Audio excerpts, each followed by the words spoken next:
अस्सलाम वालेकुम। Sindh education channel ते भली का अॼु पाण पढ़ंदासीं रोल ऑफ लिवर इन होम्योस्टेसिस एंड एक्सक्रीशन, यानी जेरे जेरे जो होम्योस्टेसिस ऐं ख़राब मादनि जे निकाल में किरदार। होम्योस्टेसिस छा आहे? होम्योस्टेसिस ॿिनि वर्ड मां निकितल आहे। होम्यो यानी सेम, साॻियो, स्टेसिस स्टेट ऐं हालत या कंडीशन। इन जी सही माना थींदी त जिस्म जो जेको अंदरियो माहौल आहे उनखे हिकिड़ी ख़ासि कंडीशन में मेंटेन रखणु, यानी उन जो जेको बॉडी जो टेम्परेचर 33 डिग्री सेल्सियस आहे त उहो कॉन्स्टेंट उते ई रहे, घटि वधि न थिए। ईअं उन में जेको यूरिया आहे या अमोनिया आहे उहो हिकिड़ा ज़हरीला मादा आहिनि, ख़राब मादा आहिनि जेके जिस्म लाइ नुक़सानकार आहिनि। त उन्हनि जी हिकिड़ी वधियल लेवल जेका आहे उहा इंडिकेट थी करे त जिस्म में का ख़राबी आहे, को मसइलो आहे, त उन खे बि हिकिड़ी ख़ासि लिमिट में मेंटेन करे रखणु। त जेके बि ऑर्गन आहिनि उहे होम्योस्टेसिस यानी जिस्म जो जेको अंदरियो माहौल आहे उनखे मेंटेन करण में पंहिंजो किरदारु अदा कंदा आहिनि। अॼु पाण लिवर जो रोल होम्योस्टेसिस में ऐं एक्सक्रीशन यानी जेके ख़राब मादा आहिनि जेके रत में न हुजणु खपनि, असांजे जिस्म में न हुजणु खपनि, ॿाहिरि निकिरणु खपनि, त उन्हनि खे ॿाहिरि कढण में, निकाल करण में जिगर जेरे जो रोल। लिवर जी तस्वीर ॾिसो। लिवर जेको आहे उहो जिस्म जो जेको आहे न उहो वॾे में वॾो ग्लैंड आहे। ग्लैंड उहो जेको का शइ सीक्रेट करे ट्यूब जे थ्रू कंहिं ॿिए ऑर्गन न मोकिले, जेको जंहिंजी का ख़ासि इम्पोर्टेंट हुजे। त लिवर जेको आहे उहो सीक्रेशन मुख़्तलिफ़ शयूं जेको आहे न जीअं बाइल आहे उहो ठाहींदो आहे, उहो वरी सीक्रेट करे स्मॉल इंटेस्टाइन में वेंदो आहे जिथे उहो डाइजेशन में हेल्प कंदो आहे।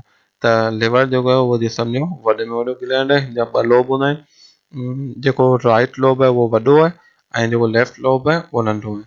लिवर जी जिस्म में पोजीशन कहिड़ी हूंदी आहे? लिवर छाती जे बिल्कुलु हेठां साॼे पासे मौजूदु हूंदो आहे।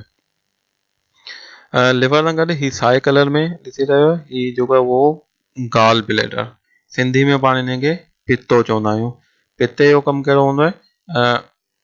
लिवर हिकिड़ो जेको आहे उहो जेको आहे न लिक्विड ठाहींदो आहे जंहिंखे बाइल चइबो आहे।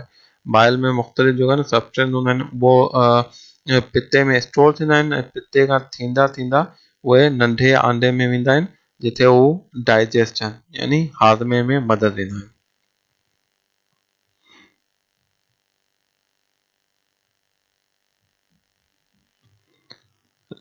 रोल ऑफ लिवर, लिवर जा हाणे मुख़्तलिफ़ कम पढ़ंदासीं।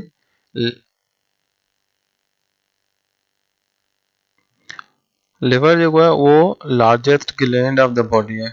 ये जेको पाण हीअं डिस्कस कयो त जेको बॉडी सीक्रेशन हूंदियूं आहिनि, जेके सीक्रेट कंदा आहिनि डक्ट जे थ्रू, ट्यूब जे थ्रू, वरी उहा कंहिं ॿिए ऑर्गन न वेंदी आहे जेका जंहिंजा मुख़्तलिफ़ कम हूंदा आहिनि। त जेको लिवर आहे उहो बॉडी सीक्रेशन में इन्वॉल्व हूंदो आहे, तंहिं करे ही जेको आहे उहो ग्लैंड चइबो आहे ऐं लार्जेस्ट ग्लैंड आहे बॉडी जो। It performs hundreds of vital function, इहो सवन में जेको आहे सो ख़ासि अहमियत वारा कम कंदो आहे। We discuss some of here उन्हनि मां कुझु असीं हिते डिस्कस कंदासीं। पहिरियों metabolism of carbohydrate and lipid, यानी कार्बोहाइड्रेट ऐं सणभ जी मेटाबॉलिज्म। मेटाबॉलिज्म छाखे चइबो आहे? मेटाबॉलिज्म जा ॿ कंपोनेंट हूंदा आहिनि, हिकिड़ो कैटाबॉलिज्म, हिकिड़ो एनाबॉलिज्म।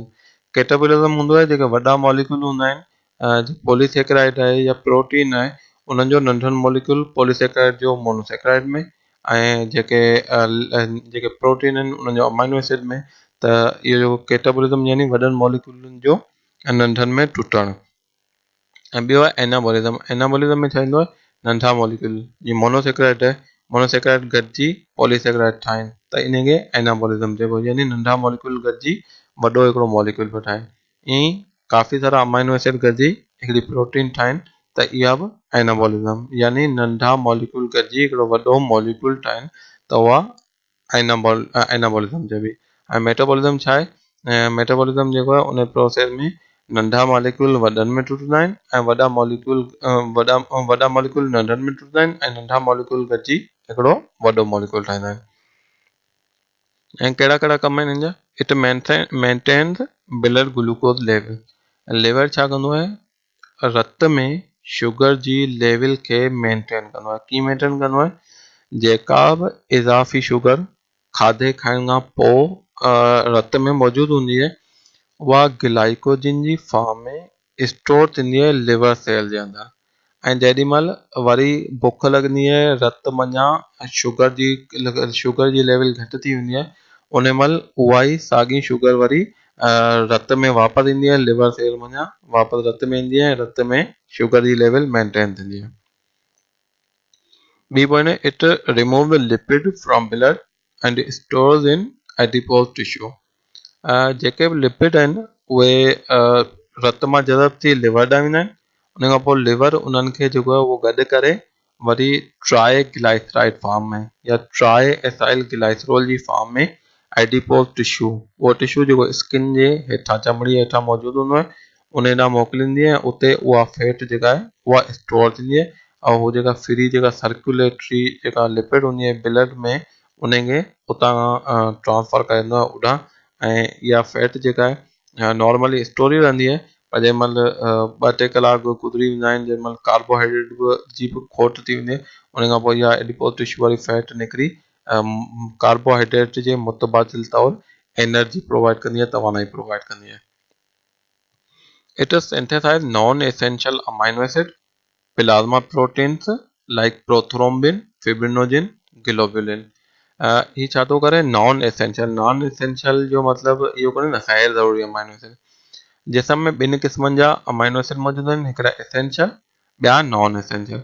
एसेंशियल अमाइनो एसिड उन्हनि खे चइबो आहे जेको जिस्म जेको आहे कंहिं बि ज़रिए सां पाण नथो ठाहे सघे ऐं उनखे डाइट में लाज़मी वठणु खपे, त उन्हनि खे एसेंशियल चइबो आहे। नॉन एसेंशियल जेको आहे उहे लाज़मी आहे, प्रोटीन ठाहिण जे लाइ लाज़मी खपनि, उन्हनि खां सवाइ प्रोटीन नथी ठही सघे। पर नॉन एसेंशियल छाजे करे चयो थो वञे? जो ही ॿिया जेके मॉलिक्यूल हूंदा आहिनि उन्हनि मञा जिस्म हिननि खे ठाहे सघे थो। मतिलबु जिस्म जेको आहे पंहिंजे सां जेकॾहिं डाइट में न बि मिलनि त जिस्म जेको आहे हिननि खे ठाहे सघे थो। त लिवर जेको आहे उहो non essential amino acid, total 20 amino acid हूंदा आहिनि, उन मां जेके 8 आहिनि उहे एसेंशियल आहिनि, 12 नॉन एसेंशियल आहिनि। त उहे 12 जेके अमाइनो एसिड आहिनि उहे लिवर ठाहींदो आहे। उन खां सवाइ प्लाज्मा प्रोटीन, प्लाज्मा छा आहे? रत जा 2 कंपोनेंट हूंदा आहिनि, हिकिड़ा रत में 3 क़िस्मनि जा सेल हूंदा आहिनि, red blood cell, white blood cell ऐं प्लेटलेट, जेके रत जो 45% हिसो हूंदा आहिनि। ऐं उन खां सवाइ ॿियो वाटरी फ्लूइड, पाणी हूंदो आहे, उनमें ग्लूकोज हूंदो आहे, अमाइनो एसिड हूंदा आहिनि, प्रोटीन हूंदा आहिनि, कार्बोहाइड्रेट, त उहो जेको ॿियो हिसो हूंदो आहे उनखे प्लाज्मा चइबो आहे। त ही जेके प्लाज्मा प्रोटीन आहिनि, प्रोथ्रोम्बिन ऐं फिब्रिनोजिन, ही जेके 2 प्रोटीन आहिनि इहे ब्लड क्लॉटिंग में हिसो वठंदा आहिनि। यानी जेको जिस्म में का इंजरी लॻंदी आहे, ज़ख़म थींदो आहे, त रत वहणु शुरू थी वेंदो आहे। त रत वहण जे लाइ जिस्म जो हिकिड़ो रत रोकण जो तरीक़ो आहे, उन में प्लेटलेट जेके रत वारा सेल आहिनि उहे बि हिसो वठंदा आहिनि। उन खां सवाइ प्रोटीन फिब्रिनोजिन ऐं प्रोथ्रोम्बिन इहे बि हिसो वठंदा आहिनि। त इहे 2 प्रोटीन जेके आहिनि उहे लिवर ठाहींदो आहे। जेकॾहिं लिवर सां को प्रॉब्लम थी वेंदी आहे त ही जेके प्रोटीन आहिनि इन्हनि जी बि लेवल घटिजी वेंदी आहे रत में। उन खां पोइ जेकॾहिं इंजरी थी थिए या का नंढी इंजरी में थी सघे थो ख़बर न पए, पर जेकॾहिं वॾी का इंजरी थी थिए या ऑपरेशन थी थिए त उन में थी सघे थो जेको आहे रत न बीहे। उन खां सवाइ ग्लोबुलिन जेको आहे उहो डिफेंस प्रोटीन आहे। ही वाइट ब्लड सेल जेको आहे उहो ठाहींदा आहिनि ऐं ही जेको आहे जिस्म जो जेको डिफेंस आहे, यानी जरासीमनि ख़िलाफ़ वेड़ करणु, उन में ही ग्लोबुलिन प्रोटीन जेको आहे उहो पंहिंजो किरदारु अदा कंदी आहे। Deamination and urea formation. Amino acid जो स्ट्रक्चर पाण पढ़ियो, उन में हिकिड़ो स्ट्रक्चर में मॉलिक्यूल हो जंहिंखे NH2 अमाइनो ग्रुप चयो वेंदो आहे। त डीअमाइनेशन जो मतिलबु आहे अमाइनो एसिड मञा NH2 ग्रुप खे रिमूव करणु। उन खां पोइ ही अमोनिया में कन्वर्ट थींदो आहे, अमोनिया मञा ही यूरिया में कन्वर्ट थींदो आहे। त जंहिंसां में जेके बि एक्सेस अमाइनो एसिड हूंदा आहिनि, excess amino acid in body after removal of amino group converted into carbohydrate while NH2 group is converted to ammonia, as ammonia is highly toxic for body, so it is further converted into urea in ornithine cycle. जिसम में ज़रूरत खां वधीक जेके इज़ाफ़ी amino acid हूंदा आहिनि उन्हनि मञा लिवर छा कंदो आहे जो NH2 अमाइनो ग्रुप रिमूव करे ॾींदो आहे, बाक़ी जेको हिसो हूंदो आहे उनखे ही कार्बोहाइड्रेट में कन्वर्ट कंदो आहे ऐं अमाइनो ग्रुप खे छा कंदो आहे उनखे ऑर्निथिन साइकिल हिकिड़ो प्रोसेस आहे जंहिंमें ही अमोनिया खे यूरिया में कन्वर्ट कंदो आहे ऐं उन खां पोइ यूरिया जेको आहे उहो बॉडी मां एक्सक्रीट आउट थी वेंदो आहे, किडनी ॾांहुं वेंदो आहे जिते फिल्टर थी यूरिन में हली वेंदो आहे। उन खां पोइ आहे प्रोडक्शन ऑफ बाइल ठाहिण। Bile contain bile pigment, bilirubin and biliverdin, bile salt, sodium glycolate and sodium taurocholate, cholesterol and mucus. Bile जेको आहे उन में बाइल पिगमेंट, बिलिरुबिन ऐं बाइलिवर्डिन इन्हनि जो को एॾो ख़ासि कमु कोन्हे। बाइल साल्ट जो जेको आहे न उहो हिकिड़ो इम्पोर्टेंट कमु आहे, इहे फैट जी सणभ जी डाइजेशन में हेल्प कंदा आहिनि। हीअ चवंदो आहे बाइल जेको आहे लिवर मां ठही गाल ब्लेडर यानी पिते जे अंदरि स्टोर थींदो आहे, उन खां पोइ जंहिं महिल खाधो पुॼंदो आहे नंढे आंडे मंझि स्मॉल इंटेस्टाइन में त पिते मञा बाइल वही उॾाई वेंदो आहे, फैट सां गॾिजी फैट खे एमल्सिफाई कंदो आहे यानी नंढनि नंढनि मॉलिक्यूल में ग्लोब्यूल में कन्वर्ट कंदो आहे। उन कन्वर्ट करण खां फ़ाइदो कयो हूंदो त उहो एंजाइम लाइपेज जेको लिपिड खे तोड़ींदो आहे ऐं फैट खे तोड़ींदो आहे त उहो आसानी सां उनखे तोड़े सघे थो। जेकॾहिं एमल्सिफाई न करे उहो नंढनि नंढनि मॉलिक्यूल में कन्वर्ट न करे त लाइपेज एंजाइम जेको आहे उहो फैट खे तोड़े न सघे। त जेको बाइल आहे उन जो फैटी डाइजेशन में अहम किरदारु आहे। Bile salt required for emulsification of fat, emulsification जो जीअं ॿुधायो त वॾनि जेके वॾा फैट जा मॉलिक्यूल हूंदा आहिनि उनखे नंढनि नंढनि मॉलिक्यूल में तोड़ण जो एंजाइम जे लाइ उनखे ब्रेक करणु आसान थी वियो। डिटॉक्सिफिकेशन ज़हरीला असरात ख़तम करणु, it modify many drugs so remove their toxic effect, it converts H2O to hydrogen peroxide to water and oxygen। जेके बि खाधो खायूं था हिकिड़ियूं ड्रग जीअं एंटीबायोटिक वग़ैरह वठूं था त उन्हनि जा जेके हार्मफुल इफेक्ट हूंदा आहिनि उन्हनि खे ही मॉडिफाई कंदो आहे। तंहिं करे जेको ओरल रूट हूंदो आहे ड्रग वठण जो, का बि एंटीबायोटिक हूंदी आहे ओरल रूट यानी वात जे थ्रू वठिजे थो, उहो प्रिफर कयो वेंदो आहे, तरजीह ॾिनी वेंदी आहे इंजेक्शन ते। इंजेक्शनूं छा कंदियूं आहिनि जेके नस में लॻंदियूं आहिनि या उनमें कुल्हे में लॻंदियूं त उहे डायरेक्ट रत में पुॼंदियूं आहिनि ऐं उहे लिवर ॾांहुं कोन वेंदियूं आहिनि, लिवर खे बाईपास कंदियूं आहिनि। बाईपास करण जे नतीजे में छा थींदो उहे किडनी खे नुक़सानु पहुचाए सघंदियूं आहिनि। जेकॾहिं घणे तइदाद में एंटीबायोटिक जो इंजेक्शन लॻनि त उहो जेको आहे उन जा जेके डिटॉक्सिफिकेशन कंदे केमिकल इफेक्ट ख़तमु कंदियूं आहिनि त उहे एंटीबायोटिक वारियूं सुयूं जेके आहिनि उहे गुर्दनि ते असरु कंदियूं ऐं गुर्दनि खे फेल बि करे सघंदियूं। तंहिं करे जेको ओरल रूट आहे प्रिफर कयो वेंदो आहे, सवाइ एमरजेंसी जे, एमरजेंसी में जेको आहे उहो इंजेक्शन लॻाए वेंदा आहिनि। त हीअ डिटॉक्सिफाई कंदो आहे जेके बि केमिकल हूंदा आहिनि उहे फूड में बि थी सघंदा, जीअं के माण्हू जेका न नशे वारियूं शयूं वापराईंदा आहिनि त नशे वारियुनि शयुनि में केमिकल हूंदा आहिनि त उन्हनि खे बि डिटॉक्सिफाई करण जो कमु लिवर कंदो आहे। उन खां सवाइ कहिड़ा ॿाहिरि जा जेके बाज़ारी फूड खाईंदा आहियूं जेके अनहेल्दी हूंदा आहिनि, जिन में ख़राबु तेल इस्तेमालु थियल हूंदो आहे ऐं या ॿिया जेके ख़राबु जेको घटि क्वालिटी वारो मटेरियल जेको इस्तेमालु थियल हूंदो आहे त उन में बि अहिड़ा केमिकल हूंदा आहिनि त उन्हनि खे जेको उन्हनि जी जेका डिटॉक्सिफिकेशन हूंदी आहे उन जो कमु लिवर कंदो आहे। फॉर्मेशन ऑफ कोलेस्ट्रॉल, कोलेस्ट्रॉल जेको आहे उहो इन जा कोलेस्ट्रॉल जा काफ़ी इंपॉर्टेंट कम आहिनि। कोलेस्ट्रॉल जिस्म जे अंदरि वाइटामिन डी ठाहिण जे कमु ईंदो आहे। उन खां सवाइ जेके सेक्स हार्मोन हूंदा आहिनि उहे कोलेस्ट्रॉल मां ठहंदा आहिनि। उन खां सवाइ ई प्लाज़्मा मेम्ब्रेन जे स्ट्रक्चर जेका सेल मेम्ब्रेन हूंदी आहे हर सेल जी उन जे स्ट्रक्चर में कोलेस्ट्रॉल मौजूदु हूंदो आहे। त कोलेस्ट्रॉल जेको आहे उहो घणो जेको आहे उहो लिवर में ठहंदो आहे ऐं जेको जेकॾहिं एक्सेस में अची वञे कोलेस्ट्रॉल त उहो प्रेसिपिटेट यानी उन जो उहो पाण में चंबड़ी उन जा ज़रा ज़रा चंबड़ी गाल ब्लेडर में गाल स्टोन यानी पिते जे अंदरि पथरी ठाहींदो आहे कोलेस्ट्रॉल। उन खां सवाइ लिवर जा जेके कम आहिनि उन में थर्मो रेगुलेशन, पंहिंजो गर्मी हुजे या सर्दी हुजे जिस्म जो जेको टेम्परेचर आहे उहो 37 डिग्री सेल्सियस या 98.6 98.6 डिग्री फ़ारेनहाइट ते कांस्टेंट रहंदो आहे। त वो कांस्टेंट कीअं रहंदो आहे त उन जे लाइ जेका हीट प्रोडक्शन हूंदी आहे यानी जिस्म में जेका गर्मी प्रोड्यूस करणी हूंदी आहे उहा मेटाबॉलिक प्रोसेस जे थ्रू यानी एनर्जी ठाहिण जे दौरान कुछ एनर्जी ठहंदी आहे, बाक़ी जेका आहे उहो हीट में कन्वर्ट थी वेंदी आहे। त उहा जेका हीट ठाहिण जो जेको प्रोसेस आहे उहो बि लिवर में थींदो आहे ऐं उहा पोइ उन खां पोइ उहो ब्लड में ईंदो आहे, ब्लड सर्कुलेट थींदो आहे सॼे जिस्म में। त जिस्म जो जेको टेम्परेचर आहे उहो हिकु जहिड़ो रहंदो आहे। Liver is the metabolic center of the body, so it is involved in uniform heat supply of the body.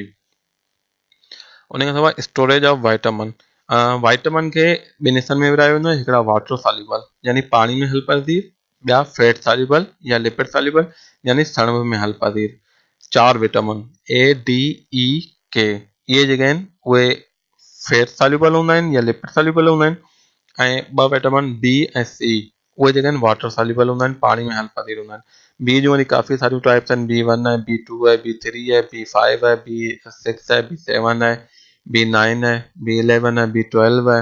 त इहे काफ़ी बी जूं टाइप आहिनि, त उहे सभु टाइप जेके आहिनि उहे फैट सॉल्युबल आहिनि। त जेको लिवर आहे उहो फैट सॉल्युबल सभु या सभु यानी ADEK उहे स्टोर कंदो आहे, ऐं जेके वाटर सॉल्युबल आहिनि उन्हनि मां सिर्फ़ु B12 इहो जेको आहे उहो स्टोर करण जी सलाहियत आहे। त ही कुझु वक़्तु जे लाइ इन्हनि वाइटामिन खे लिवर जेको आहे उहो स्टोर करे सघे थो।